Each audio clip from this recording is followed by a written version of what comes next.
Most people treat per diem on business travel like it's free money to blow on airport food or greasy takeout, and that is the fastest way to tank your energy, your focus, and your performance on the road. Think about it. You'd never put cheap gas in a Porsche, right? You wouldn't even think about it. You know you have to put premium because you know the car won't run the way it's built to, and it's made for top performance. But the thing we often neglect is that our bodies are actually no different, especially for high performers. Imagine the scenario for a second opposite to what we most often feel when we travel for work, where even if you're on low sleep, you're not going to tank your energy too early in the day. So you can actually stay engaged in those strategic conversations that you need to be having on that trip. And the good thing is it's really not as hard as you might think to get there. It doesn't take an ounce of meal prep on travel or any sort of crazy discipline. It takes 5 minutes a day and just a simple plan in place. In this video, I'm going to show you how to use your per diem the right way so you have more energy, more focus, and less fatigue on each of your trips. I'll also show you exactly what I did day by day on my last trip to help myself with this, even on low sleep on my travel days.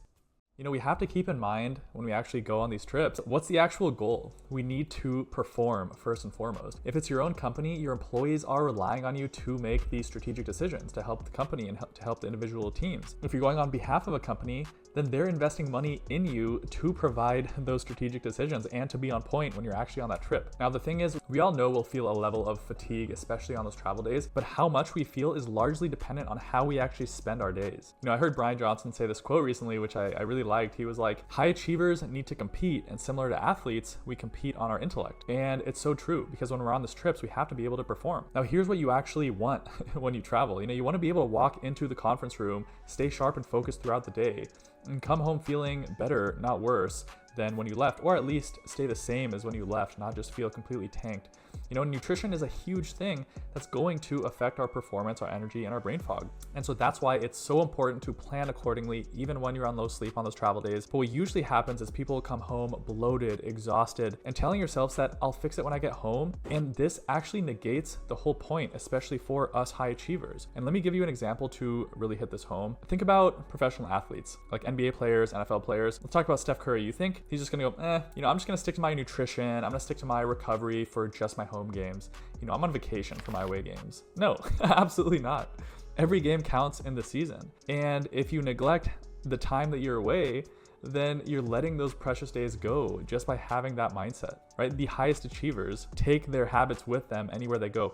Yes, they have resources, obviously, for taking their recovery and their nutrition everywhere they go, but so do you. If you're traveling for business, if you own the business, or if you are an employee for a business, you're gonna have some sort of travel allowance. So that's what I'm saying. We need to use that to our advantage.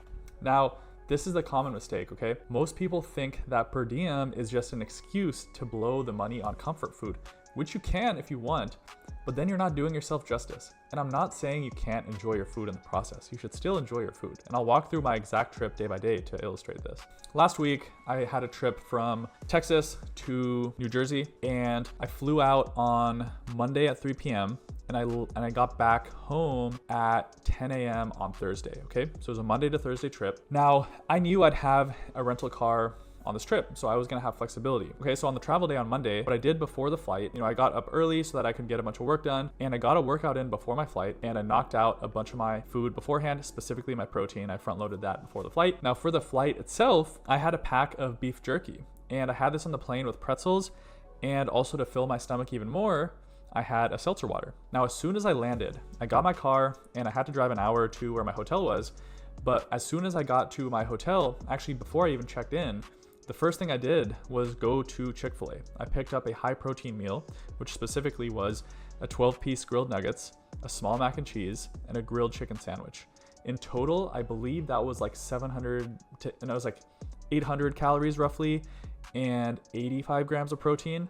So really filling on the stomach. Like, I was so satisfied when I got that meal. It wasn't too high in calorie, it was a ton of protein, and it hit the spot. Actually, after that, I went to 𝗬𝗏, which is the local convenience store in New Jersey, and I picked up 2 sweet, like low calorie snacks. So one was like a Built Puff protein bar, which it's so good. It tastes like a chocolate marshmallow. It's incredible. And then I also got the Quest Reese's peanut butter cups.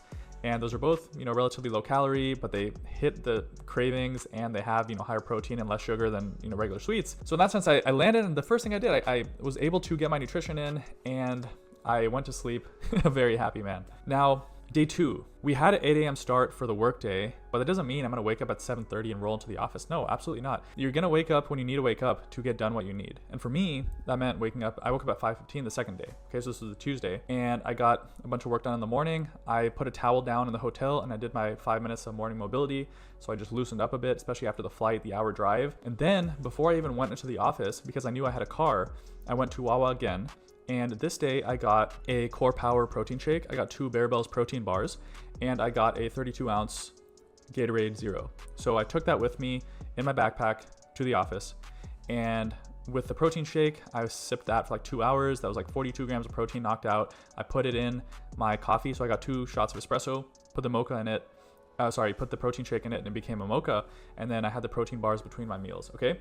For lunch, we had catered Panera. So for Panera, I got the option that just looked, reasonably tasty and high in protein. So it was the cheesesteak from Panera, I think.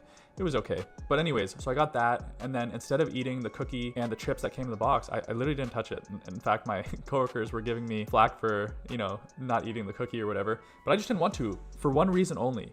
And it's not because I don't like cookies. It's not because I'm like anti, people enjoying themselves. It's because I knew I'd have a massive crash that day. I would have absolutely crashed.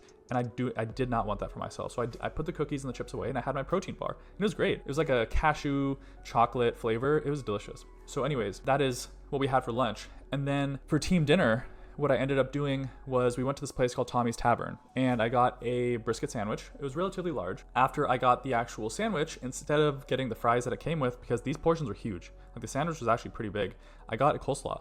And I kind of drained the sauce in the coleslaw a little bit. Now, coleslaw isn't completely fat-free, obviously, with the sauce and everything, but as compared to the, fried French fries and the extra carbs, like I just didn't need that at that point in the day. So I swapped it. I was still satisfied, and I wasn't sacrificing food that, I wanted to have. Like, I enjoyed the sandwich a lot. And one thing I did is after that team dinner, even though it was a long day, I'd been up since 5 a.m., we finished at 7 o'clock, right? So this is already 14 hours into my day.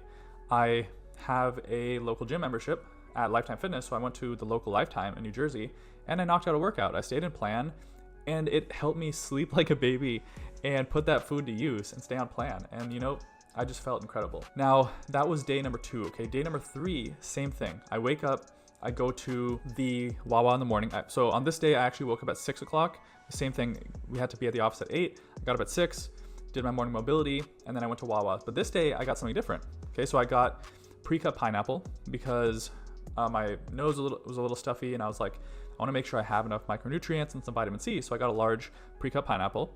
I got 2 Greek yogurts, 𝗏𝗏𝗃𝗃𝗃, fat-free, which were 20 grams of protein each. And then I got another 𝗧𝗿𝗃𝗃𝗃𝗃 protein shake and another 𝗏𝗏𝗃𝗃𝗃𝗃. So again, this is all expensible. This is food for my day, but it helps me stay set up. And the reason I got these foods is because I knew we had a fridge. So from day 1, I saw there's a fridge by the conference room in the office. So that's why I got the Greek yogurt and that kind of stuff. And I was able to put it in there and then, eat it as I needed to. So that was what I did there. And then we had a team lunch, which we went to Chipotle. For Chipotle, my specific order, again, this is all like, I want to give specifics in this entire situation. So I got black beans, chicken, fajita veggies, corn, pico, and cheese. So super high protein, very nutritious, and it didn't make me crash. Like, I felt incredible, no crash from that meal. And then after that, I got dinner with a buddy. And again, we went to Chick-fil-A and I got something similar to what I got the first day. So, all in all, I ate food that I enjoyed, but I just was able to be strategic about it. Where my protein was still super high every day. My energy was still way higher than it would have been if I, ate that cookie that first day, or if I made different choices, or if I didn't do some sort of movement after like a long day or that kind of thing. But the last thing I want to mention is the actual travel day back, okay? So day 4, my flight was at 7 a.m., so I had to be up at 3:30 in the morning. I had to start my drive at 4 a.m. anyways. So I had to drive an hour to the airport, all this stuff. So in the morning, I ended up getting a chicken wrap from Dunkin' Donuts. Usually I intermittent fast, but I was pretty hungry this morning, so I got a chicken wrap from Dunkin' Donuts.